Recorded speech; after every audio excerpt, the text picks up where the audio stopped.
आमचा परत एक शेतकऱ्यासाठी अंदाज येत आहे। सर्व शेतकऱ्याला सांगू इच्छितो की राज्यामध्ये आता 12 जून, 13 जून आणि 14 जून दरम्यान आणि 15 जून दरम्यान दररोज भाग बदलत पाऊस पडणार आहे, म्हणून हा अंदाज लक्षात येतो। सर्व शेतकऱ्याला सांगू इच्छितो ज्यांच्या शेतामध्ये एकच ओल असले तर तुम्ही पेरणी करायला हरकत नाही। पेरणी करण्यासाठी चांगलं पोषक वातावरण, म्हणून हा अंदाज लक्षात घ्यायचा। आणि परत एक शेतकऱ्याला सांगतो की म्हणजे आता सध्या खंड वगैरे काही नाही, उगं घाबरू नका। काय होणार आहे, राज्यात पाऊस पडणार आहे, 22 जूनपर्यंत पाऊस पडणार आहे।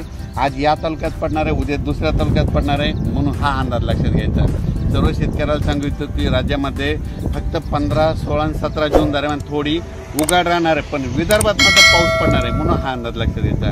एकंदरीत राज्यात परिस्थिती बघितली तर राज्यामध्ये पश्चिम महाराष्ट्र, मराठवाडा आणि तसेच या भागामध्ये 12 जून, 13 जून, 14 जून, 15 जून दरम्यान ओढे नाले वाहतील तसा आणखीन एक पाऊस पडणार आहे। काही काही ठिकाणी वाहुणी पडणार आहे, मुसळधार, कुठं रिमझिम, कुठं पेंड वालता पाऊस पडणार आहे, म्हणून हा अंदाज लक्षात घ्या। विदर्भातल्या सर्व शेतकऱ्यांसाठी आनंदाची बातमी, विदर्भामध्ये आज म्हणजे 12 जूनपासून आज विदर्भामध्ये बऱ्याच ठिकाणी पावसाला सुरुवात होणार आहे आणि त्याच्यानंतर विदर्भामध्ये देखील पाऊस वाढत जाणार आहे आणि विदर्भाची शेतकऱ्याची पेरणी देखील ह्या 20 तारखेपर्यंत सुरू होणार आहे, म्हणून ही विदर्भात शेतकऱ्याची आनंदाची बातमी। परत एक राज्यातील सर्व विभागावाईज घेतलं तर सर्वात पूर्व विदर्भात आज म्हणजे 12 जूनपासून पूर्व विदर्भामध्ये पावसाला बऱ्याच ठिकाणी सुरुवात होणार आहे।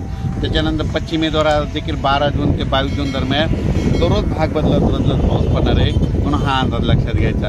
आणि त्याच्यानंतर मराठवाड्यात देखील सर्व शेतकऱ्याला सांगू इच्छितो की म्हणजे 12, 13, 14 जूनपर्यंत दररोज वेगवेगळ्या भागात पाऊस पडणार आहे आणि एकच ओल असले तर पेरणी करायला हरकत नाही, म्हणून हा अंदाज लक्षात घ्यायचा। ओल जर नसले तर पेरणीचा निर्णय घेऊ नये, म्हणून हे देखील लक्षात घ्यायचं। त्याच्यानंतर सांगायचं झालं तर सोलापूर, सातारा, सांगली, नगर, नाशिक, धुळे, जळगाव, त्याच्यात बुलढाणा, जालना, परभणी, अमरावती, अकोला, हिंगोली, वाशिम, नांदेड, लातूर, बीड या भागात देखील ह्या 3-4 दिवसामध्ये चांगला पाऊस पडणार आहे, म्हणून हा अंदाज लक्षात घ्यायचा।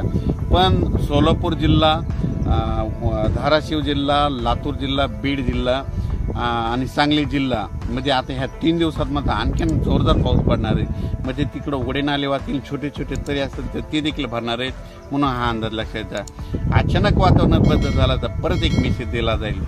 धन्यवाद।